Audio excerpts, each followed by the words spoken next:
আপনার সবাই সঙ্গে ছিলেন, কাজে আমার নতুন করে বলতে হবে না। যা যা দৃশ্য, যা যা কথাগুলো বলা হয়েছে, এটা বর্ণনা যদি দিতে হয়, শব্দ যদি ব্যবহার করতে হয়, তাহলে বলতে হবে একটা বিভৎস দৃশ্য।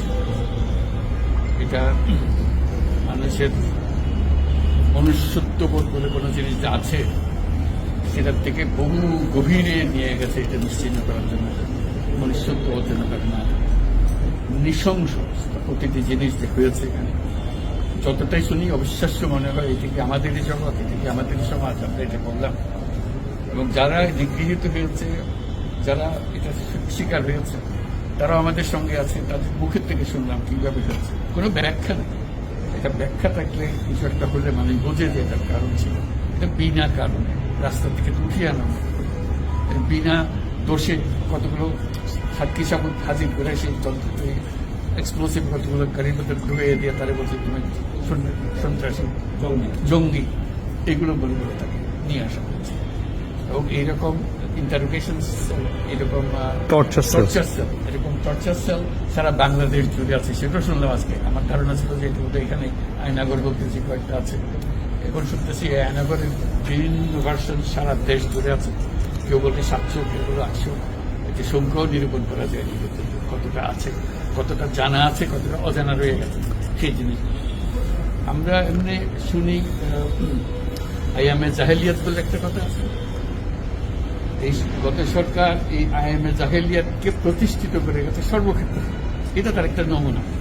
আর আমি কমিশনকে ধন্যবাদ জানাচ্ছি, তারা বহু কষ্ট করেছে।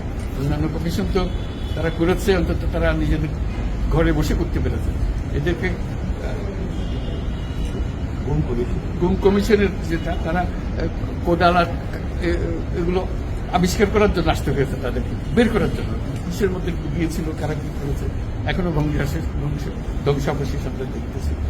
কাজে আমরা দেশের যে চূড়ান্ত অবনতি, চূড়ান্ত রূপ দেখলাম সর্বক্ষেত্রে, এটা তার একটা প্রতিচ্ছবি।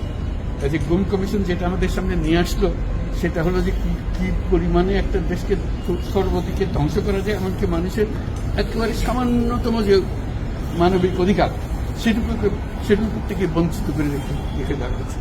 আজকে এটা জাতির জন্য একটা বড় চূড়ান্ত রকমের একটা ডকুমেন্ট হবে। আপনাদের সাক্ষী রেখে, আপনাদেরকে নিয়ে এসে আমরা শরিক হলাম এটাতে। যারা এই ভুক্তভোগী তাদের সঙ্গে কথা বললাম, কয়েকজনের সঙ্গে।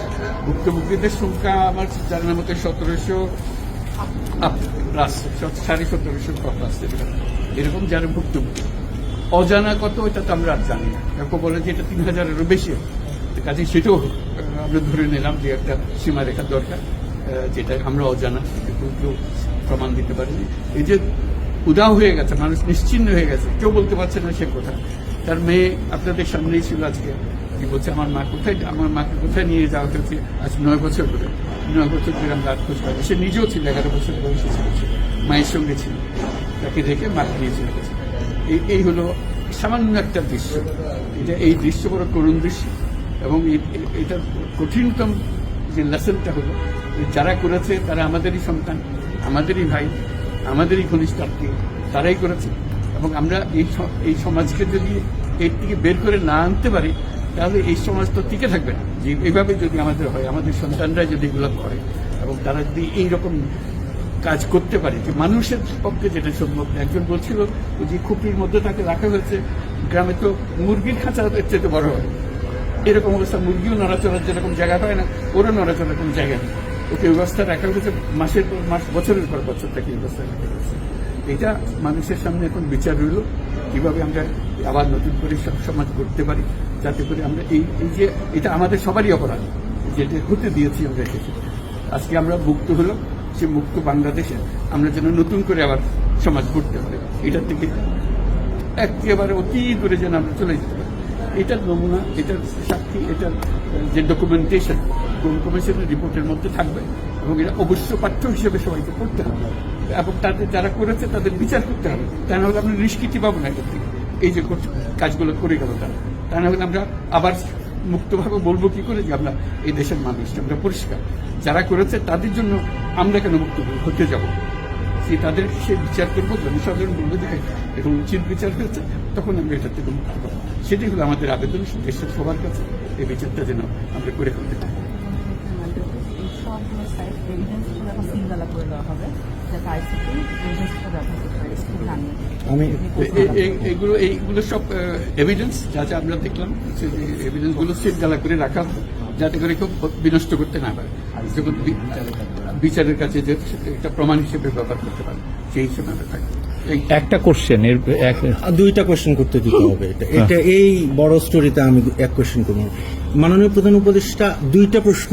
প্রথমটা হলো যে আপনার পাশে যে দুইজন আপনার ক্যাবিনেটের মেম্বার দাঁড়ায় আছেন, দুইজনেই কিন্তু জিআইসি বা আয়নাঘরে বন্দী ছিলেন, আজকে তারা আইডেন্টিফাই করছেন, এবং আমরা আরো কয়েকজন সার্ভাইভারের সাথে কথা বলছি, এবং তারা যারা বেঁচে আছেন ফিরে আসছেন, তারা বলছেন যে তারা রাষ্ট্রের কাছে একটা উপযুক্ত ক্ষতিপূরণ চান, কারণ এগুলো প্রতিটা মামলাতে ওনাদের এক একজনের লক্ষ লক্ষ টাকা খরচ হয়েছে, এবং আপনার সরকার থেকে গুমের সার্ভাইভার এবং গুমের শিকার ভিকটিম ফ্যামিলিদেরকে কোনো ক্ষতিপূরণের কোনো চিন্তা আপনাদের আছে কিনা, এটা আমার প্রথম প্রশ্ন। ক্ষতিপূরণ হিসেবে আমরা দেখিনি, আমরা দেখছি যে ন্যায় বিচারটা তার জন্য হয় অতি তাড়াতাড়ি হয়, যে বিচার দীর্ঘসূত্রিতা করে থাকবে সেই জন্য এটা থেকে নিষ্কৃতি পায়, এটা আমাদের ফার্স্ট প্রেফারেন্স। তারপর দেখা যাবে তাদের কি করা যেতে পারে। আচ্ছা, মাননীয় প্রধান উপদেষ্টা, আরেকটা প্রশ্ন হলো, আপনারা বলছেন যে এটা সিলগালা করে দিবেন, কিন্তু একটা খুবই ব্যক্তিগত একটা রিকোয়েস্ট, এটা হাজেরা বেগম, উনি মায়ের ডাকের প্রতিষ্ঠাতা, যে সংগঠনটা সবচেয়ে বেশি গুম নিয়ে কাজ করছে, এবং উনি এই র্যাব 1 হেডকোয়ার্টারে, যেটা ডিজি শহীদ মহোদয়, উনিও এটা সম্পর্কে অবগত, উনি মাসের পর মাস এখানে ঘুরছেন তার ছেলের সন্ধানে, উনি আর ওনার মেয়ে একটু এই জায়গাটা ঘুরে দেখতে চান, এটা অনুমতি আপনারা দিবেন কিনা? বিশেষ গুম কমিশন, এটা মানে গুম কমিশনকে যদি আমরা বলি,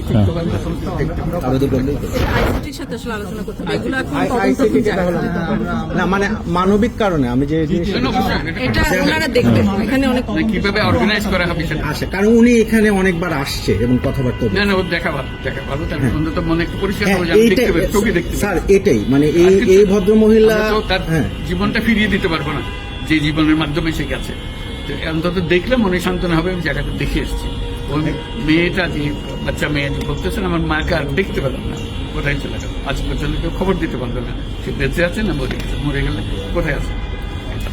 তানভীর ভাই, Just one question, sir. Over the years, we've seen, at least last 16 years under the last government, but police brutality, abuse is nothing new in this country.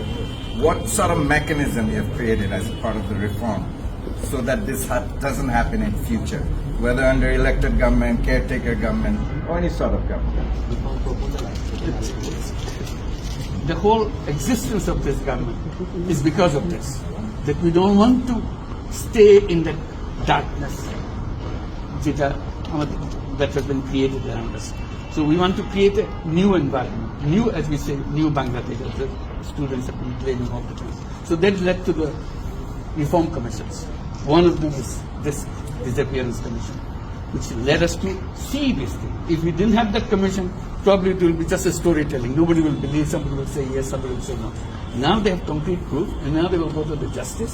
So this is one step. And then what happens to the rest of the institutions? You are dealing with something that have done. Will this be repeated in future? That's something we have to make sure that it's not repeated in future. Nowhere near it. This is the worst ever in the whole world possible. So we don't want to have anything to do with it. We'll be as normal as any civilized human being could be. So that's our commitment. That's what the reform commissions are all about. And since you asked the question, I'm very grateful to the commission for taking the trouble. It was not an easy job. They had to fight in all directions to discover. This is the whole discovery mission. It's not a simple going and taking evidences and writing reports about it. So they have to really detect this in a very serious way. And they're still worrying about whether we can keep the evidences as they are after all this thing happened. So this is our commitment. We want to create that society and that world for us. Thank you so much. Thank you.